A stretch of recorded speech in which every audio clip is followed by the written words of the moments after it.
ये 1 रुपया है, ये भी 1 रुपया है।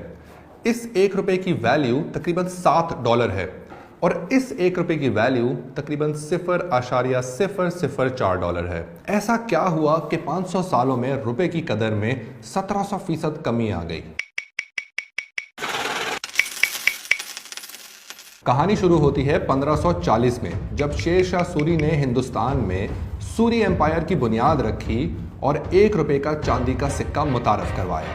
2500 साल की रिकॉर्डेड हिस्ट्री हमें यह बताती है कि करेंसी स्टोर ऑफ वैल्यू होना चाहिए है, मतलब प्रेशियस मेटल से बनना चाहिए है, सोना, चांदी या कॉपर। शेर शाह सूरी ने भी कुछ ऐसा ही किया और उसने मुतारफ करवाया 11 ग्राम का चांदी का सिक्का। शेर शाह तो चला गया, मगर ये चांदी का सिक्का चलता चला गया। जब बारी आई मुगल शहंशाह अकबर की, तो उसको ये 11 ग्राम वाले चांदी के सिक्के का आइडिया अच्छा लगा और उसने अपने बाप दादा मतलब बाबर और हुमायूं की 4.5 से 5 ग्राम की शारकी को तर्क किया और इसी 1 रुपए को आगे लेके चला और 300 साल तक ये सिलसिला जारी रहा। आहिस्ता आहिस्ता मुगल एम्पायर कमज़ोर होने लगी और आसपास इंडिपेंडेंट स्टेट्स उभर के सामने आने लगे।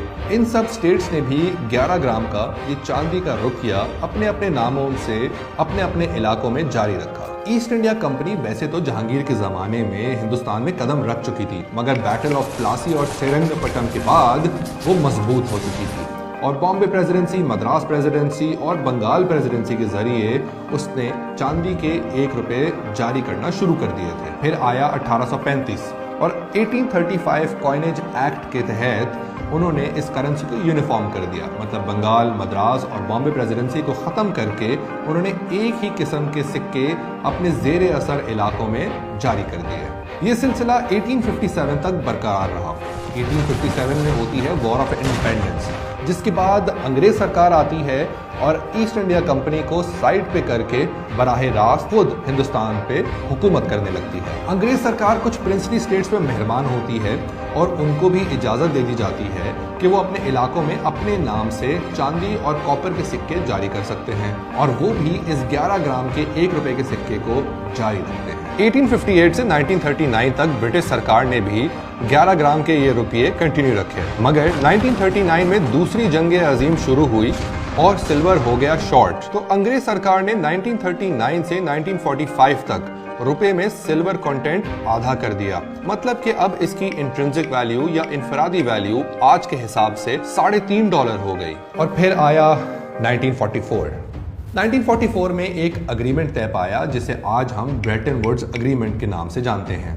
इस अग्रीमेंट का लब्बे लबाब ये था कि US dollar international trade currency और रिजर्व करेंसी के तौर पर काम करेगा और यूएस डॉलर गोल्ड बैक्ड होगा, मतलब your dollar in 1944 was as good as gold.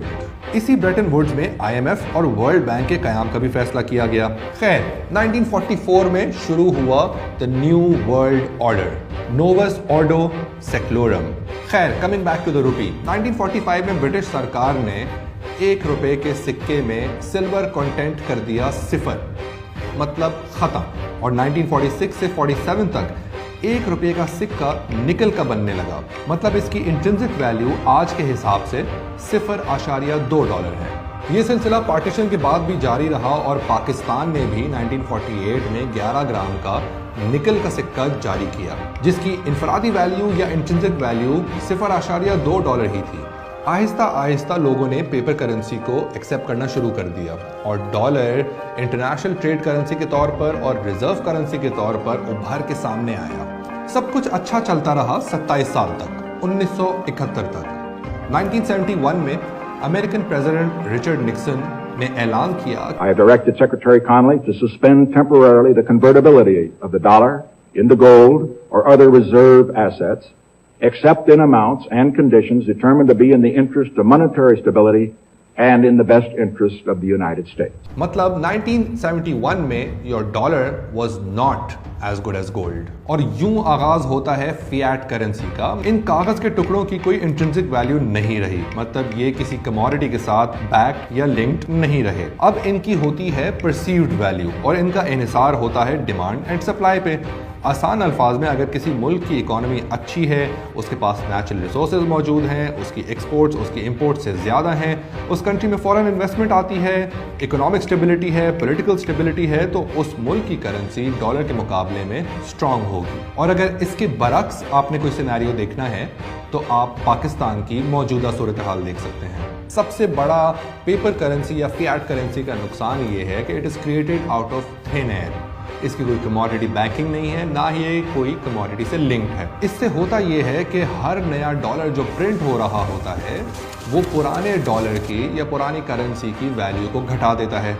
इससे जन्म लेती है इन्फ्लेशन या महंगाई, और जब इन्फ्लेशन और महंगाई हद से तजावुज कर जाती है तो एंटर करता है सेंट्रल बैंक या स्टेट बैंक, और उसके पास एक ही हल होता है, वो शरह सूद बढ़ा देता है। पिछले कुछ अरसे से पाकिस्तान के रुपए में मुसलसल कमी वाक़ हो रही है, जिसकी वजह से पाकिस्तान का रुपया was the worst performing currency of 2022। Pakistan के ज़र मुबादला ज़खायर मतलब फॉरेन एक्सचेंज रिजर्व्स भी गिर रहे हैं। वैसे अगर पाकिस्तान के दोस्त ममालिक पाकिस्तान को कुछ उधार दे भी देते हैं, IMF का लोन प्रोग्राम बहाल हो भी जाता है, तो वक्ती तौर पे पाकिस्तान में इस्तेहकाम आ जाएगा, मईशत शायद थोड़ी सी बेहतर हो जाए।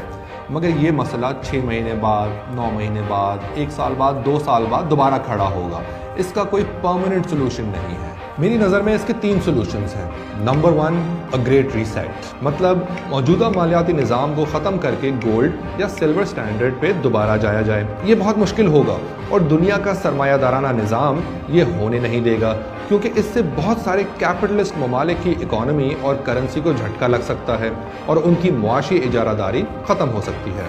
Number 2, a hybrid system. हालिया दिनों में हमने देखा कि रशिया और यूक्रेन की जंग हुई, इसके बावजूद रशिया की करेंसी रूबल और उसकी इकॉनमी पे इतने बुरे असरात मुरतब नहीं हुए। क्यों? क्योंकि रशिया ने अपनी सारी एक्सपोर्ट्स रूबल लिंक्ड कर दी। रशिया ने एक और चीज़ का इंदिया दिया है कि वो डायरेक्टली या इनडायरेक्टली शायद रूबल को गोल्ड बैक्ड कर देंगे। इस पर कोई हतमी फैसला नहीं आया, मगर फिर भी Russia was the best performing currency of 2022। Zimbabwe एक और अफ्रीकन कंट्री है जो कि कई दिहाइयों से, कई सालों से हाइपर इन्फ्लेशन का शिकार है। मतलब जिम्बाब्वे का डॉलर इतना गिर चुका है कि एक टाइम पे सेंट्रल बैंक को 1 अरब जिम्बाब्वे डॉलर का नोट जारी करना पड़ा। जिम्बाब्वे ने एक गोल्ड कॉइन जारी किया है, और ये गोल्ड कॉइन इसलिए जारी किया गया है ताकि एक आम आदमी इन्फ्लेशन को टैकल कर सके और उसके पास एक हेज मौजूद हो कि अगर पेपर करेंसी अपनी वैल्यू खो भी रही है तो वो ये गोल्ड कॉइन को आगे जाके इस्तेमाल कर सकेगा। इसका एक और हल है बिटकॉइन। बिटकॉइन का आइडिया तो बहुत अच्छा है, जैसे सिल्वर और गोल्ड को माइन किया जाता है, इसी तरह बिटकॉइन को कॉम्प्लेक्स एल्गोरिथम सॉल्व करके माइन किया जाता है। और बिटकॉइन की टोटल क्वांटिटी फाइनाइट है, मतलब कोई भी आकर बिटकॉइन को प्रिंट नहीं कर सकेगा और डुप्लीकेट नहीं कर सकेगा। मगर बिटकॉइन का कंट्रोल किसी एक मुल्क या हुकूमत या सेंट्रल बैंक के पास नहीं होगा, जिससे बहुत सारे सेंट्रल बैंकर्स और पॉलिटिशियंस इससे घबराते हैं और इसको अपने मुल्क में बैन कर देते हैं। आपको क्या लगता है कि इस निज़ाम को बेहतर कैसे बनाया जा सकता है? क्या हम गोल्ड और सिल्वर की तरफ दोबारा चले जाएं या बिटकॉइन को अडॉप्ट कर लें? अपनी सजेशन से हमें आगाह करें नीचे कमेंट्स में।